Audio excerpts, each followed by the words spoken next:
The chair recognizes the gentleman from Illinois, Mr. Gutierrez, for 5 minutes.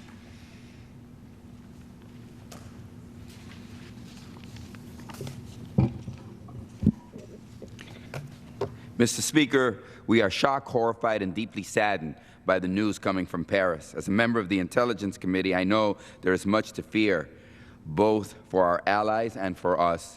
But in light of the attacks on our ally France last Friday, I urge my colleagues to keep a cool head and not to react exactly the way that ISIS and other terrorists hope we do, with fear, with chaos, and with lashing out. But sadly, that is what we have already seen Republican governors, elected leaders, candidates, and media figures do. I've been here long enough to know a thing or two about opportunism. Maybe it is too much to resist when you are one of 15 candidates for President of the United States. Politicians, pundits, and celebrities will be tempted to say whatever they can to get the news cameras pointed at them. The governor of Illinois, my home state, could not resist saying our state was closed to Syrians fleeing the terror of ISIS and the Assad regime. The governor of Louisiana, the son of immigrants, running for President of the United States, a nation of immigrants, said no to refugees. The governors of a dozen other states did so too. A senator whose parents came as refugees from Cuba, fleeing there, has said no too. This is despicable and cowardly and precisely the kind of reaction ISIS wanted.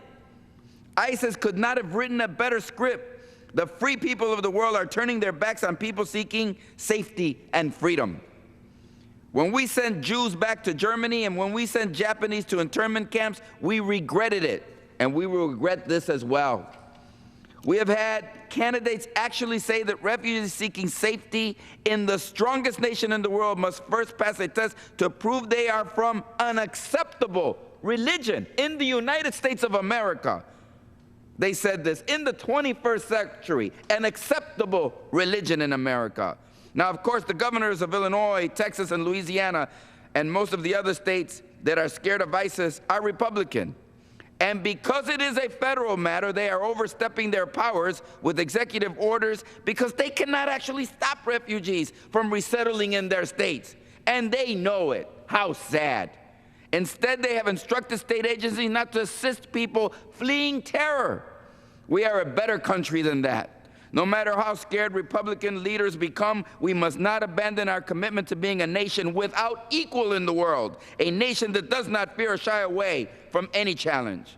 It is our commitment to religious equality and to freedom to worship as we please that has made us a great nation, and this is no time to abandon that tradition.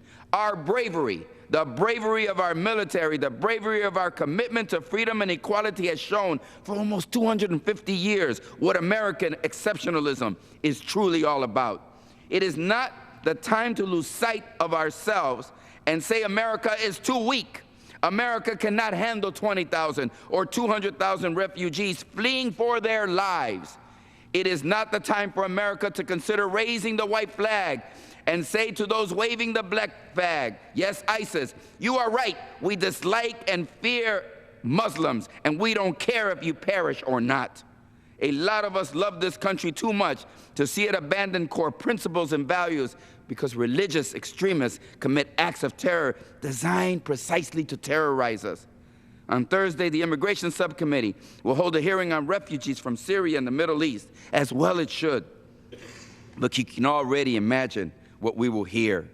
Republicans will most likely raise fears that Muslim terrorists disguised as refugees would somehow pass exhaustive criminal background checks because they've been lying in wait in those camps overseas for years on the slim chance they could do damage to America. They will raise suspicions, instill fear of Muslims, maybe even fear of a president they've been saying is a Muslim, and it will probably be pretty sad display. Let us, as legislators and leaders and patriots, rise above petty politics, rise above sectarian fears, rise above the underlying layer of xenophobia that often surfaces in this country at moments like this throughout our history. And let us maintain America's commitment to being a beacon of hope for those fleeing oppression and violence and intolerance, a haven for the religiously persecuted, whether they are Buddhists from Tibet or Christians from Iran or pilgrims from Europe. That is who we are. We are a nation that lives by the motto, out of many, one. We will not run in fear from that motto today or any day. This is America. The gentleman yields back.